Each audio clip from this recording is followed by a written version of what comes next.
कि मेरा सवाल यह था, बहुत सारे एमबीबीएस के स्टूडेंट्स और मेडिकल के स्टूडेंट्स वो फर्स्ट ईयर में जाने के बाद प्रैक्टिकल स्टार्ट होते हैं। प्रैक्टिकल्स वहाँ पर फॉर एग्जांपल बीएससी में अलग प्रैक्टिकल्स रहते सर, मास्टरी के अंदर थ्योरेटिकल प्रैक्टिकल्स रहते हैं। पोस्टर देख के हम सीख सकते हैं, बीएससी में पोस्टर देख के हम कैरेक्टर्स लिखना, जैसे कि हम सब बीएससी स्टूडेंट्स हैं, बैचलर ऑफ साइंस के। एमबीबीएस में प्रैक्टिकल्स डेड बॉडी को लेकर प्रैक्टिकल्स करते हैं। अगर लाइव डेड बॉडी को लेकर आपका एक्सपीरियंस कैसा था डेड बॉडी को लेकर? फर्स्ट टाइम आप प्रैक्टिकल करने जब प्रैक्टिकल लैब में आप एंट्री हुए, जब वहाँ पे डेड बॉडी को लेटाया जाता, उसको देखकर आपका एक्सपीरियंस कैसा था? पहले तो मैं बहुत एक्साइटेड था डिसेक्शन करने के लिए, कि मुझे ऐसा था कि मैं बहुत इंटरेस्टेड था उस चीज़ में कि मैं देखूं डेड बॉडी कैसा डिसेक्ट करते, मैं सीखना चाहता था, उसमें इंटरेस्टेड था मैं। तो हमारा एनाटॉमी प्रैक्टिकल था, मैं गया तो डेड बॉडी पहले मैं देखा तो सब लोग डर गए थे, अक्सर लड़कियां वगैरह सब लोग डर गए थे, मतलब पहली बार ही देख रहे थे बॉडी सी। तो अच्छी बात ये थी कि मैं हमारे एनाटॉमी डिपार्टमेंट का सीआर था प्रैक्टिकल्स का, तो मुझे एक था, मतलब ऐसा चॉइस थी, मैडम ने चॉइस किया था मुझे कि आप ही डिसेक्शन करोगे।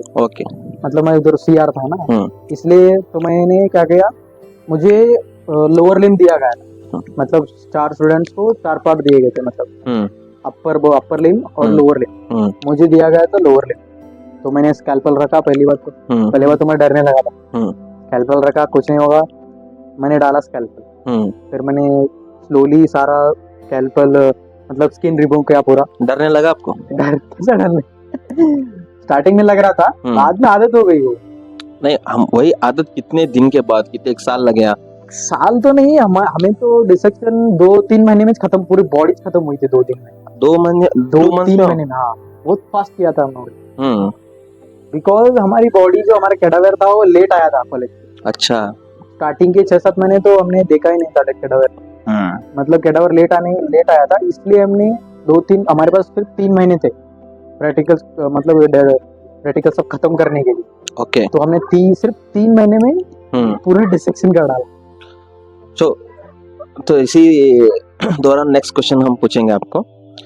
मेरा नेक्स्ट क्वेश्चन ये है कि लैब का एक दबदबा रहता, लैब कैसे करना। बहुत सारी लड़कियां लैब से डरती हैं सब, बहुत सारे लड़कियों को लैब बोले तो फॉर एग्जांपल वहाँ पे डिसेक्शन बॉडी का करना पड़ता। लैब वो डिसेक्शन के रिलेटेड मार्क्स रहते क्या सर?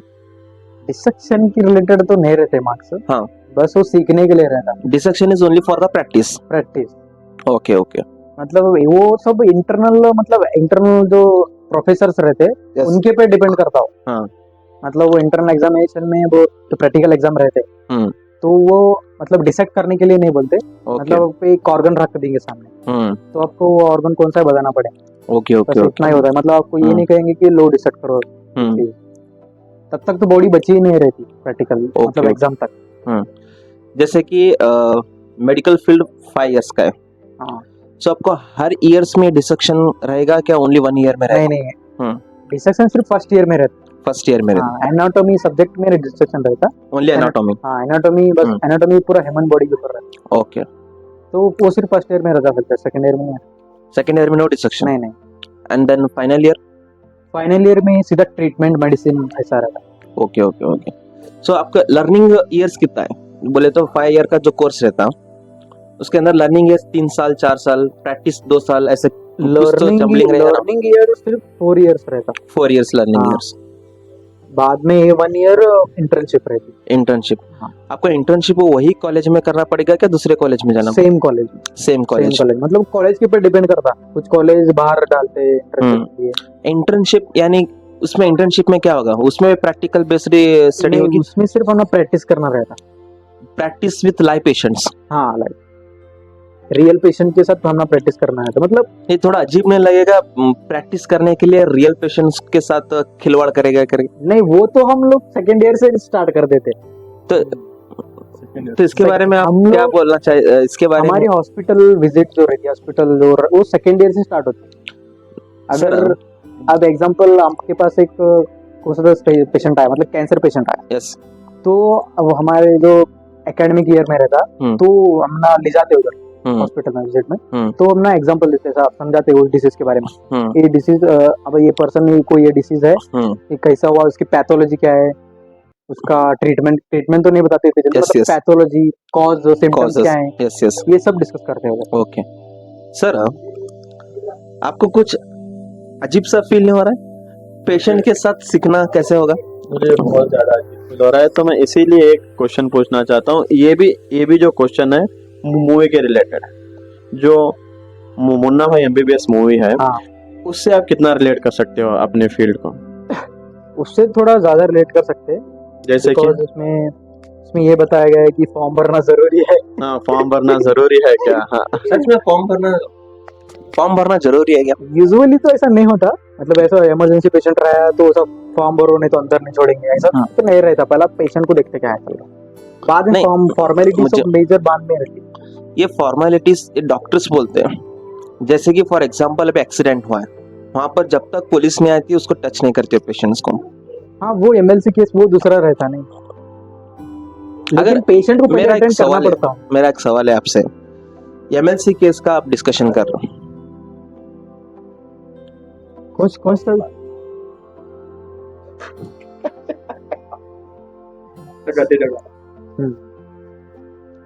मेरा एक सवाल है आपसे। हाँ।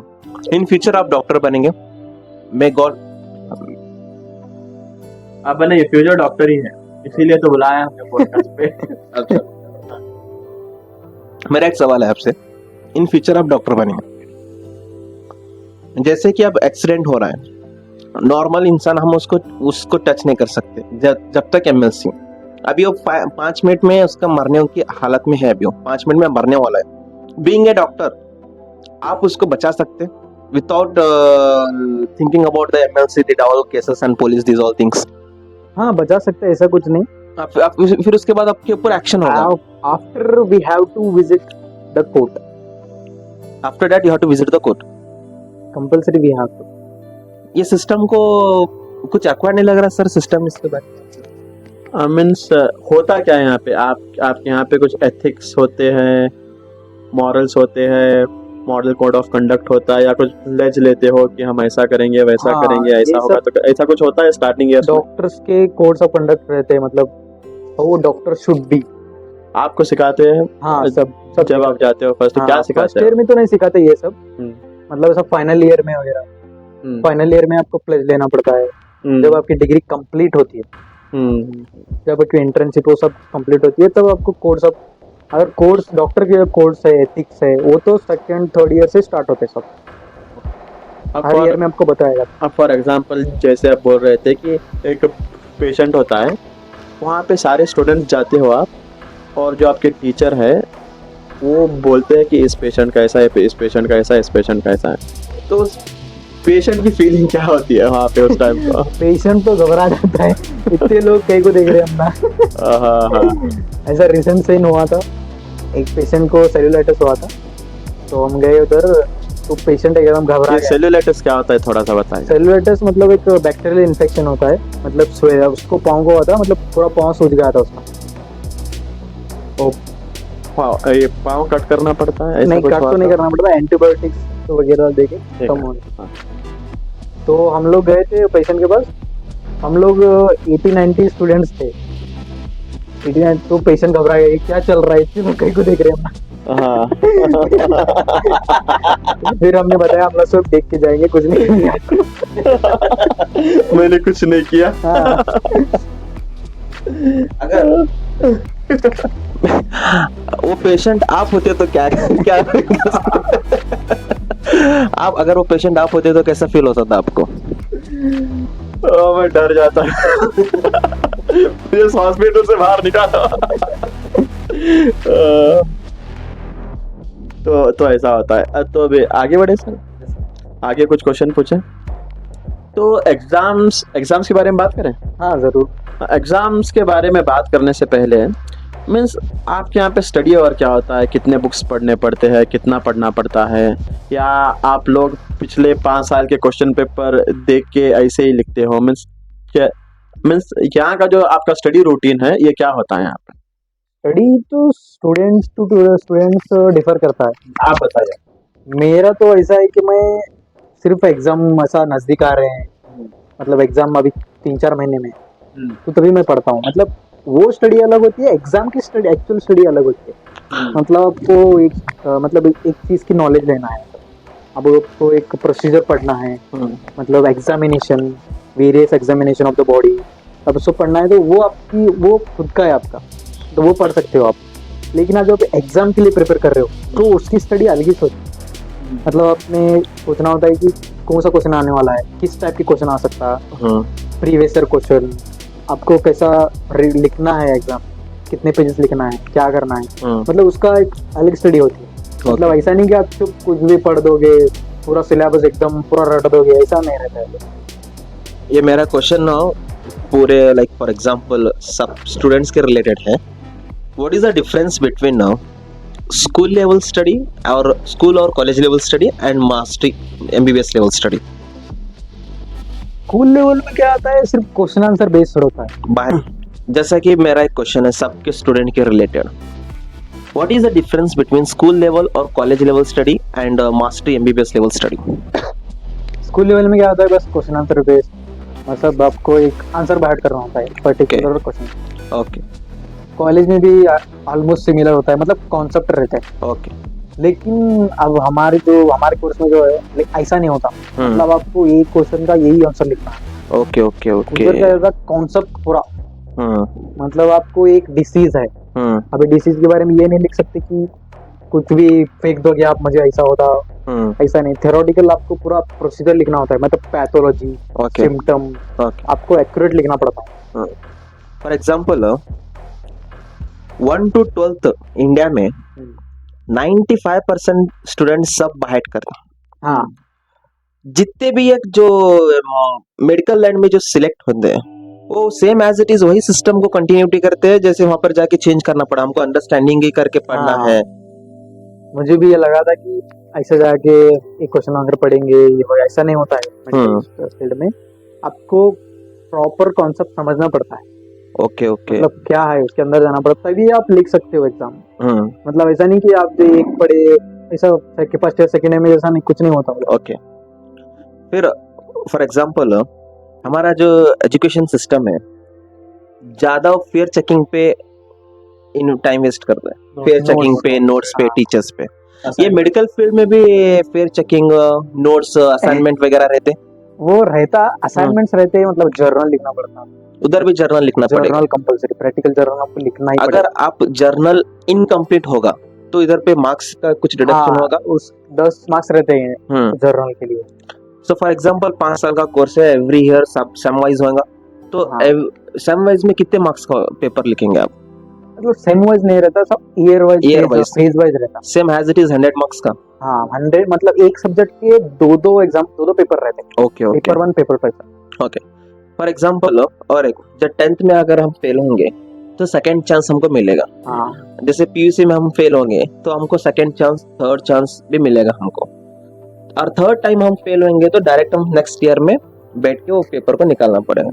ऐसे भी कुछ एमबीबीएस की स्टडी में ऐसे ही कुछ एग्जाम का प्रोसीजर है। अगर आपका पेपर एक पेपर बैक हो तो वापस आप उसको रिकवर करने के लिए नेक्स्ट ईयर में लिख सकेंगे। अगर क्या पेपर ईयर बैक होगा तो हम उसका प्रोसीजर कैसे होगा? हाँ ऐसा ही होता है, मतलब ऐसा रहता है कि फर्स्ट चांस आपको दिया जाता है। हाँ, आपको मिनिमम पेपर क्लियर करना होता है। कितने मिनिमम? मिनिमम मेरे हिसाब से, अब हमारे जो कोर्स है उसमें तो 3 क्लियर करना रहता है, at least 3 paper. At least 3 paper. 3 paper अगर आपने क्लियर किया तो आप अपने बैच के साथ रहोगे।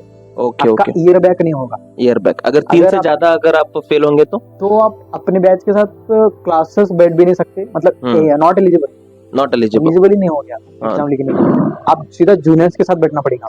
अच्छा अच्छा, मतलब सीधा ईयर बैक, वापस फिर से ईयर बैक हो जाएगा। हाँ ईयर बैक हो जाएगा। अभी वो बंदा सेकंड ईयर में जाना था उसको, वो फर्स्ट ईयर में ही रुकेगा, फर्स्ट ईयर की स्टडी ही करेगा। हाँ फर्स्ट ईयर की स्टडी, लेकिन उसको सेकंड चांस, अब फर्स्ट हुआ, उसके बाद और एक चांस दिया जाता है।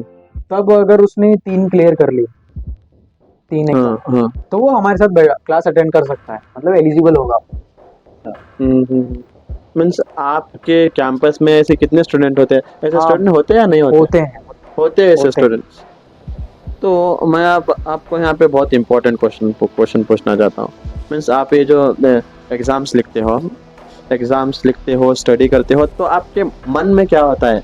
एग्ज़ाम में अच्छे मार्क्स लेना, टॉप करना, या हमें आगे चल के कुछ पेशेंट्स के लिए करना है, कुछ सोशल वर्क करना है, सर्विस करना है, ये माइंड में होता है क्या? बस एग्ज़ाम्स होते हैं माइंड में? पहले तो- जेन्युइनली बताओ। अगर एग्जाम का डेट है तो बस आपको यही लगता है कि बस मुझे पास होना है। हम्म, टॉप का तो हमारे दिल में कोई सोचता ही नहीं, हम्म, बस पास होना है। हम्म, अगर कोई टॉप करता है तो उसका हाईएस्ट पूरे क्लास में परसेंटेज होगा 80 85, बिलो 85 होगा, हम्म। बिलो नहीं, या तो बिलो नहीं, उसके ऊपर कोई जाता ही नहीं। अच्छा ठीक है, तो आपके यहाँ पे ये आते होंगे, लेक्चर्स आते होंगे, मीन्स ये सर्जन्स, कार्डियोटिस्ट, हाँ ये लोग आते होंगे गेस्ट बन के कभी कभी। हाँ, ऐसा होता है आपके कॉलेज में? मीन्स होता ऐसा है। ऐसा होता है, as a guest lecture. As a guest lecture हाँ। आते हैं, तो आपको उन्हें देख के इंस्पिरेशन मिलती है, हाँ हाँ, भाई हम लोग भी ऐसे बने आगे चल मिलती के? है, हाँ मैं भी कार्डियोलॉजी करूंगा, मैं भी सर्जन बनूंगा, ऐसे। सो हमारा नेक्स्ट क्वेश्चन ये है कि आपके कॉलेज में हॉस्टल के स्टूडेंट्स भी होंगे, हाँ आपके कॉलेज में लोकल भी स्टूडेंट्स होंगे।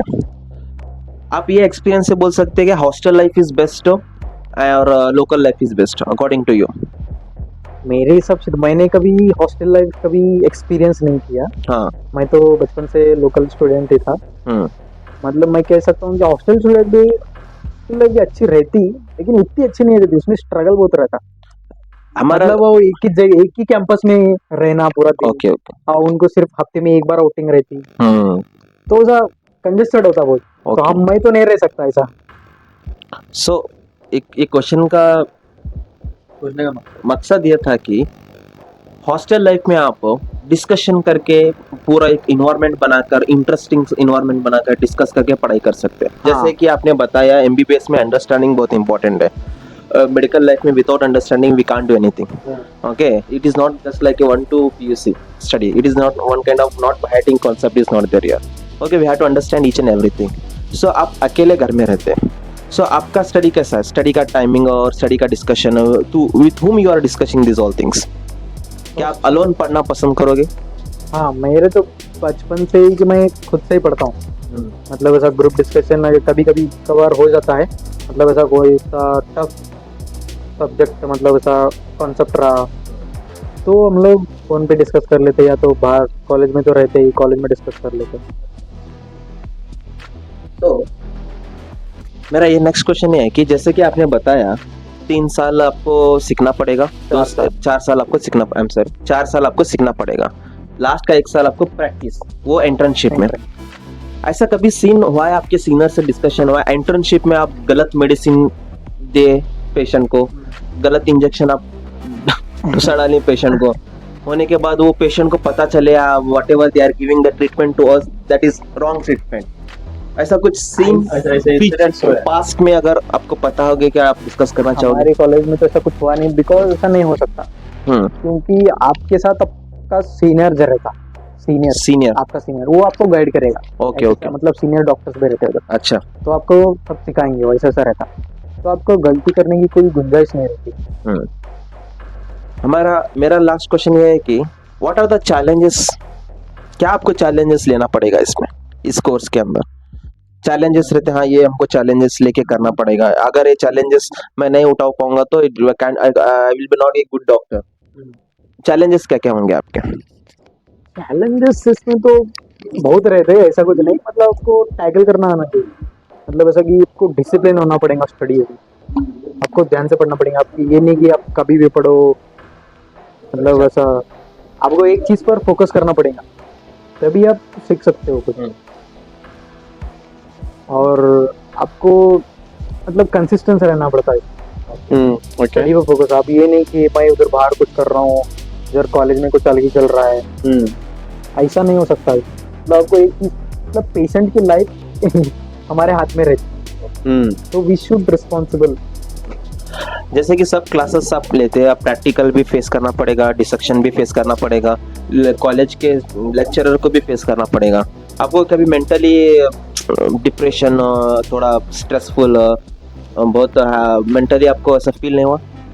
ऐसा कुछ हुआ नहीं, उसके लिए आपका सर्कल कैसा है ये इम्पोर्टेंट है। संगत संगत आपकी हाँ। संगत कैसे, मतलब आपका फ्रेंड सर्कल नेक्स्ट कैसा है? क्वेश्चन संगत के रिलेटेड सर पूछेंगे आपको। आपका फ्रेंड सर्कल कैसा है हाँ। उसके ऊपर डिपेंड करता है ये। ओके। मीन्स आपके स्टडीज में खास करके जो मेडिकल की स्टडीज होती है, स्टडीज ज़्यादा होती है, बहुत सारे बुक्स पढ़ने के होते हैं, मोटे मोटे किताबें पढ़ने की होती है, तो बंदा सुबह से लेके शाम तक क्लासेस में रहता है।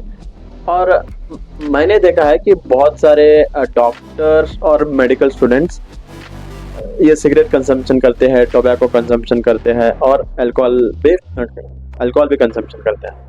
तो आपने क्या एक्सपीरियंस क्या है इसमें?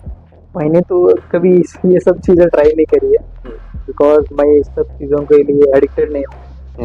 मैंने तो अभी कुछ लोग रहते हैं ऐसा, मतलब ऐसा स्ट्रेस रिलीज Means- करने के लिए। आपके यहाँ पे है ऐसे स्टूडेंट्स होते हैं? मेरे- ऐसे स्टूडेंट्स हाँ होते हैं, होते हैं। वो तो हर के अंदर हर क्लास में होते हैं ऐसे, ऐसे एक दो लड़के होंगे।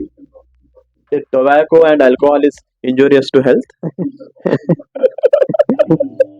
होते हैं ऐसे बच्चे, होते मीन्स हैं। उतना ज्यादा स्ट्रेस होता है तो कभी कभी हो जाता है ऐसे। हाँ। मीन्स अगर आप ऐसे स्टूडेंट्स के बीच में गए, ऐसे स्टूडेंट्स के कंपनीज में गए, तो जाहिर सी बात है आपको भी वो एडिक्शन हो जाएगा। वो तो पर्सन की थिंकिंग और उसकी पर्सनालिटी के ऊपर डिपेंड करता है। आप किसी भी संगत में रहो, आपके हिसाब से आप रहोगे तो कुछ नहीं हो। मेरा तो ये मानना है। और मीन्स और एक सवाल मैं पूछना चाहता हूँ क्लासरूम के रिलेटेड। मीन्स आपके क्लासेस स्टार्ट होते हैं सुबह स्टार्ट होके आपके क्लासेस शाम को खत्म होते हैं। हाँ।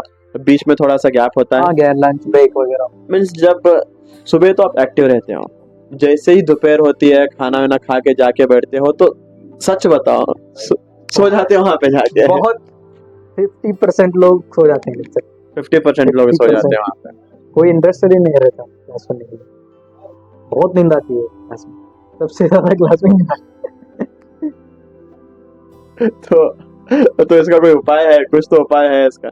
उपाय तो इसका कुछ नहीं है, आपको थोड़ा खाना कम करना पड़ेगा। और आपको क्लास अगर पूरा कंसंट्रेशन से सुनेंगे तो आपको नींद नहीं आएगी। ओके। लेकिन कंसंट्रेशन होता ही नहीं है। लेकिन कंसंट्रेशन करना होता है नहीं, क्यों बोले तो आप कितना ज्यादा कंसंट्रेट करोगे उतनी नींद आएगी आपको। ये तो बात सही है। तो मैं अब आना चाहता हूँ कि आप मान लो कि आपके आपका ये जो भी मेडिकल कोर्स है आपका कंप्लीट हो गया, आपका एमबीबीएस कंप्लीट हो गया। अब पीजी नीट की प्रिपरेशन और पीयूसी नीट की प्रिपरेशन में क्या डिफरेंस होता है? बहुत डिफरेंस होता है। क्या डिफरेंस होता है? जैसा कि यूजी नीट में क्या होता है, सिर्फ आपको 2 साल का सिलेबस पढ़ना पड़ता है, मतलब फर्स्ट ईयर सेकंड ईयर का सिलेबस। लेकिन पीजी एंट्रेंस में आपको पूरे 1 to 5 पूरे 5 साल का सिलेबस कवर होगा, वो भी कॉम्पिटिटिव एग्जाम, मतलब मल्टीपल चॉइस क्वेश्चन।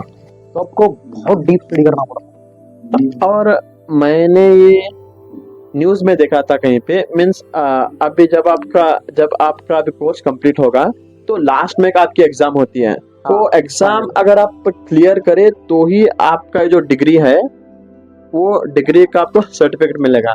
आप अगर आप एग्जाम को क्लियर नहीं करें तो आपको ये जो आपकी डिग्री है उसका सर्टिफिकेट नहीं मिलेगा। ऐसा कुछ है? क्या होता है, क्या है ये? फाइनल ईयर के एग्जाम इम्पोर्टेंट है, मतलब फाइनल ईयर आपको पास होना ही है। फाइनल ईयर वो एक पर्टिकुलर है, आपका फर्स्ट ईयर में अगर एक पेपर बैक हो तो फिर भी आपको डिग्री नहीं देगा। आपको सारे के सारे सब्जेक्ट क्लियर करना, एक भी बैक नहीं होना, फिर भी आपको डिग्री प्लस उसके बाद इंटर्नशिप भी 365 डेज की इंटर्नशिप। 365 डेज अगर आप प्रेजेंट हो तभी आपका कंप्लीशन होगा। अभी जैसे कि आपने बहुत खूब आंसर्स भी हमको मिल रहे हैं इस वीडियो के जरिए। मेरा नेक्स्ट क्वेश्चन बहुत इंटरेस्टिंग है सर। जैसे कि हमने वो कबीर सिंह के फिल्म में भी देखा है, एंड बहुत सारे, for example is in this Bijapur and in Gulbarga, I saw in many colleges every medical student has their own girlfriend. Okay, couples रहते हैं उनके। ये कपल्स का होना ये मेडिकल के प्रोसीजर में आता है क्या, पर्सनली जरूरी है क्या? जैसे कि फॉर्म भरना जरूरी है, ये जो भी बंदा मेडिकल फील्ड में जाएगा उसको गर्लफ्रेंड बनाना जरूरी है या वो पर्सनल अपने परसेप्शन से बनाता है? जरूरी तो नहीं है, हाँ। तो पर्सनल पर्सनल लाइफ की हमने देखा है। एग्जांपल मैं तो अभी 2 साल 3 साल हुआ, हाँ। तो मैं अभी भी सिंगल हूँ। लेकिन हमारे जितना एक्सपीरियंस है, हम जितने हमारे अभी डॉक्टर्स है, okay, you are the first person you are telling you are the singles, but 99% students in the medical field they all are coupled, they all are couples, okay. आपके पॉइंट ऑफ व्यू से Y ये medical field में ज्यादा couples क्यों रहते हैं? जैसे कि फॉर एग्जांपल आप जाओ कॉमर्स में, वो सिंगल ही रहते आर्ट्स में तो दूर दूर तक गर्लफ्रेंड नहीं मिलेगी आपको। आर्ट्स में तो गर्लफ्रेंड का नामो निशान नहीं होगा, ओके। बीएससी में तो फर्स्ट सेम होगी, लास्ट सेम तक वो भी नहीं रहेगी। ओके, सीधा शादी। तो वही मैं आपसे क्वेश्चन पूछना चाह रहा हूँ, ये मेडिकल फील्ड में ये थोड़ा हाई है, इसका डिमांड है, इसका ट्रेंड है। मेडिकल फील्ड में डॉक्टर के लाइफ में भी वो कपल्स मिलके ही रहते हैं और कपल्स उनका रहता ही चाहिए। इसका पॉइंट ऑफ व्यू आपका क्या है इसके रिलेटेड? और एक बात मैं इसके अंदर ऐड करना चाहता हूँ, ये डॉक्टर से ही क्यों शादी होते हैं? मीन्स हमने बहुत सारे डॉक्टर्स को वगैरह देखा है कि वो डॉक्टर के ही शादी होते हैं। क्यों बोले तो आपके टीचर्स होंगे, उनके जो वाइफ वगैरह होंगे वो भी डॉक्टर होंगे, वो भी उधर ही प्रोफेसर है। उधर ही प्रोफेसर है। तो आप अब कैंपस में रहते हो, ऐसा क्यों होता है? सर ने एक बहुत ही बढ़िया क्वेश्चन पूछा है आपका। इसके रिलेवेंट में इसके साथ में और एक जोड़ के आंसर्स दिए हमको। सर ने पूछा है कि डॉक्टर ही क्यों शादी होते हैं, अपकमिंग फ्यूचर मैरिज और डॉक्टर से ही कर लेते हैं। इसका मतलब हमको ऐसे लग रहा है उनका जो इन्वायरमेंट है डॉक्टर का, वो अंडरस्टैंडिंग वो सिर्फ डॉक्टर ही कर सकता, ऐसा कुछ है। मेंटालिटी वो मेंटालिटी है, डॉक्टर्स की मेंटालिटी है। हाँ, वो मेरे को सिर्फ डॉक्टर ही अंडरस्टैंड कर सकता, ऐसे कुछ मेंटालिटी है थोड़े पॉइंट्स में थोड़े पॉइंट्स में।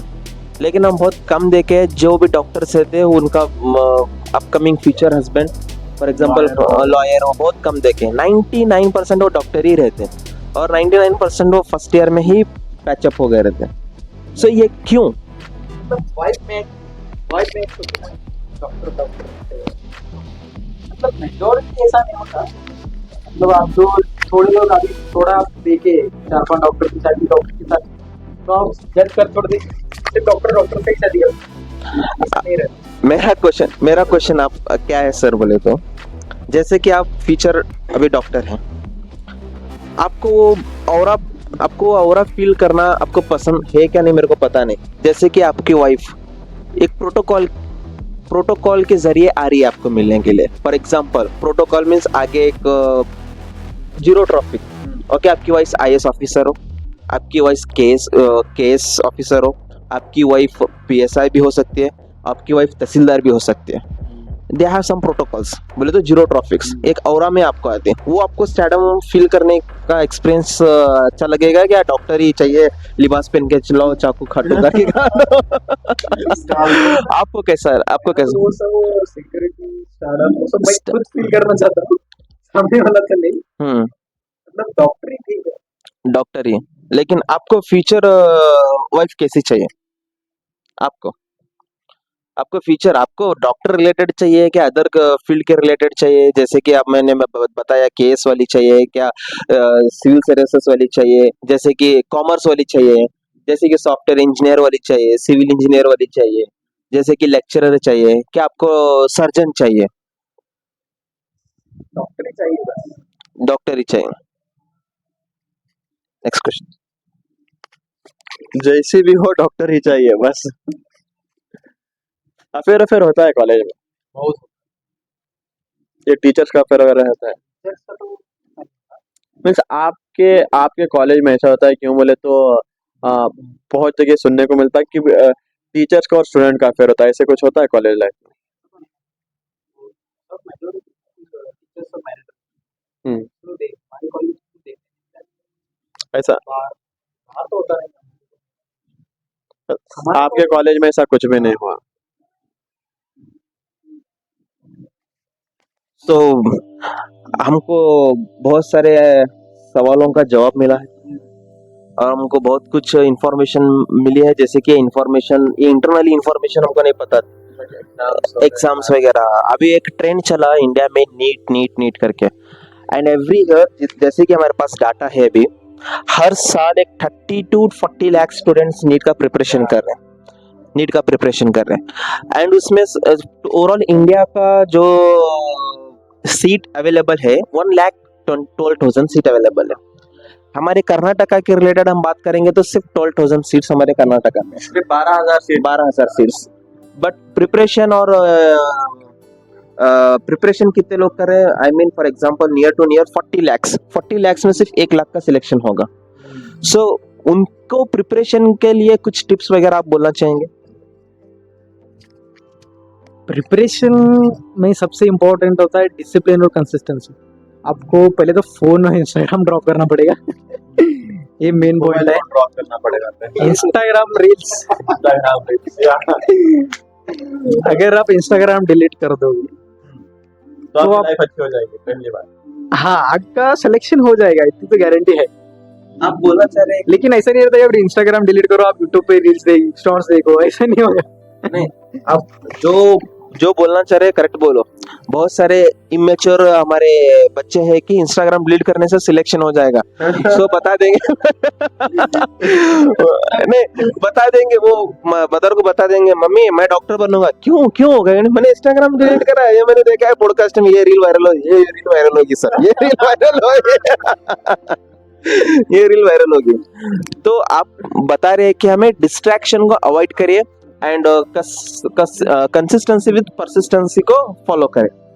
ओके, डिसिप्लिन को फॉलो करें। डिसिप्लिन यानी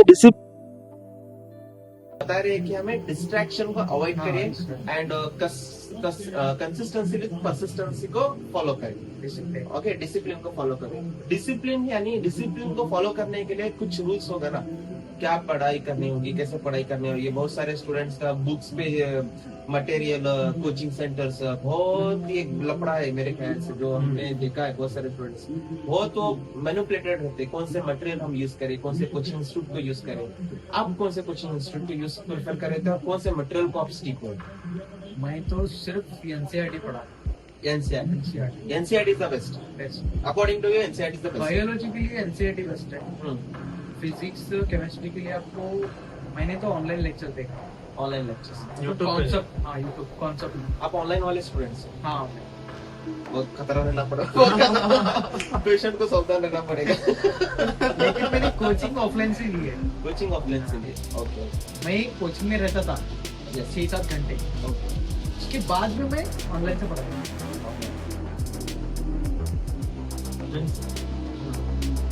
जो आपको ये कॉन्सेप्ट्स क्लियर नहीं होते थे उसके लिए आप क्या करते थे? यही यूट्यूब पे देख यूट्यूब पे लेते देख लेता था। यूट्यूब पे आपके कॉन्सेप्ट क्लियर हो जाते हाँ, हैं। हो जाता। फिर ऑफलाइन में क्यों 1 लाख दिया? ऑफलाइन तो मैंने इसके लिए दिया था, मैं ये कंसिस्टेंसी चलती है वहाँ पे। टेस्ट सीरीज के लिए, मतलब Mock एग्जाम के test। लिए। हाँ, मॉक टेस्ट के हाँ, लिए। ओके, आपका फ्यूचर विजन क्या है? जैसे कि फॉर एग्जांपल कोर्स होने के बाद MBBS is one of the best course है। ओके, अकॉर्डिंग टू नाउ जो ट्रेंडिंग में चल रहा है एमबीबीएस, जो मेडिकल फील्ड है ट्रेंडिंग में, तो वही एक ट्रेंडिंग में। ओके, आपका फ्यूचर विजन क्या है? हॉस्पिटल खोलना है क्या, गरीबों की मदद करना है क्या, पैसा खुद कमाना है? ओके, आपका विजन क्या है? मीन्स आप स्टार्टिंग में क्लिनिक ओपन करना चाहते हो या हॉस्पिटल में काम करना चाहते हो? ऐसे स्टार्टिंग में तो जैसे कंप्लीशन के बाद आप सीधा हॉस्पिटल तो खोलोगे नहीं, आपको थोड़ा टाइम लगेगा, तो आपको थोड़ा प्रैक्टिस चाहिए। प्रैक्टिस हॉस्पिटल्स तो हॉस्पिटल 1-2 साल करते हो। हॉस्पिटल। हाँ, 1-2 साल, फिर 1-10 साल, उसके बाद आप क्लिनिक खोल सकते आपका स्टार्टिंग में जब आप खोलेंगे तो फ्यूचर विजन क्लिनिक खोलना है। क्लिनिक खोलना है। जैसे कि सबका एक विजन रहता है, मैं गरीबों की मदद करूँ। वो स्टूडेंट लाइफ में ये अच्छा रहेगा सोचने के लिए, गरीबों की मदद करूंगा। जैसे कि आपके ऊपर रिस्पॉन्सिबिलिटी ज्यादा हो जाती है। ओके, ये चल गरीब सारे गरीब। आपका भी कुछ ऐसा विजन है? ये सब कुछ नहीं है, लेकिन आप जब क्लिनिक खोलोगे तब उसके ऊपर डिपेंड करेगा। मतलब आप फीस क्या रखोगे, मतलब अगर एकदम हाई रखोगे तो पेशेंट को थोड़ा ये होगा, तकलीफ होगी, तो आप अपने हिसाब से रख सकते हो।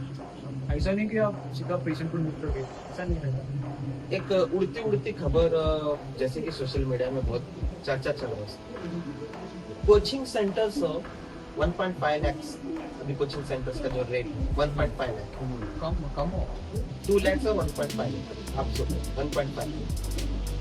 1.5 लाख में अगर एक जीरो हटा देंगे 1.5 लाख में एक जीरो नहीं 1.5 लाख है आपके सेकेंड पीसी की कोचिंग का फीस है और एमबीबीएस जो पेमेंट शीट है वो 1 करोड़ का है अभी जो ट्रेडिंग में चल रहा है ओके आप 1.5 लाख उधर खर्च करेंगे जो जितने भी बच्चे पेमेंट शीट दे रहे हैं वो 1 करोड़ उधर खर्च करेंगे जो आफ्टर एमबीबीएस जिसको क्लिनिक खोलना नहीं है what is the salary package of doctors अगर आप गवर्नमेंट सेक्टर में जाओ मतलब आप एक गवर्नमेंट डॉक्टर बनो तो आप स्टार्टिंग सैलरी सिर्फ 75 1 लाख 75 to 1 lakh 1 लाख की ऊपर ही है तो अगर आप इसमें जाओ प्राइवेट हॉस्पिटल तो डिपेंड ऑन एक्सपीरियंस कि आपका कितना चलता है स्टार्टिंग तो आपके 1 लाख के अंदर ही रहती है किधर भी तो आपको प्रॉफिटेबल जब होगा जब आप खुद का क्लिनिक खोलोगे और एक्सपीरियंस आप अगर खुद का क्लिनिक खोल रहे हैं, अगर पेशेंट भी कम आने लगे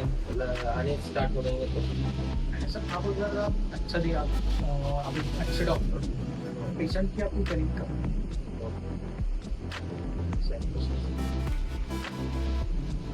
नो मोर क्वेश्चंस इतनी सारी बात कर ली स्टार्टिंग से लेके एंड तक बात कर ली आपका विजन क्या है आपके स्ट्रगल क्या थे क्लासेस क्या थे